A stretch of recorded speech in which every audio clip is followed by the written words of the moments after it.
ഇന്ന് നരസിംഹമൂർത്തി ജയന്തി. ഇത് നിങ്ങളിലേക്ക് ഭഗവാൻ ഇന്ന് തരുന്ന സന്ദേശം. വിഷ്ണു അവതാരങ്ങളിൽ ഏറ്റവും ഉഗ്രമൂർത്തിയും ക്ഷിപ്രപ്രസാദിയും കടുത്ത ദുരിതങ്ങളിൽ ഭക്തർക്ക് രക്ഷ നൽകുന്നവനുമാണ് നരസിംഹമൂർത്തി. അതിനാൽ ഭഗവാന്റെ മറ്റു അവതാരങ്ങളിൽ നിന്ന് ഇത് വ്യത്യസ്തമാണ്. വലിയ ദുരിതങ്ങൾ, ഭയം, ദാരിദ്ര്യം, സാമ്പത്തിക പ്രശ്നങ്ങളൊക്കെ അനുഭവിക്കുന്നവർക്ക്, ശത്രുക്കളെ കൊണ്ട് പൊറുതിമുട്ടിയവർ എന്നിവർക്ക് ആരാധിക്കാം.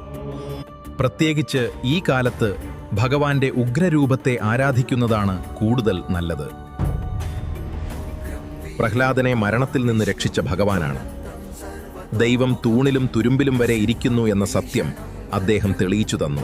ലക്ഷ്മിദേവിയോടുകൂടി ഉഗ്രത കുറഞ്ഞിരിക്കുന്ന ഭഗവാൻ കടങ്ങളകറ്റി സർവ്വ ഐശ്വര്യം, സമ്പത്ത് എന്നിവ കൂടി തരുന്നതുകൊണ്ട് ആ ചിത്രം വീട്ടിൽ വെച്ച് ആരാധിക്കുന്നത് നല്ലതാണ്.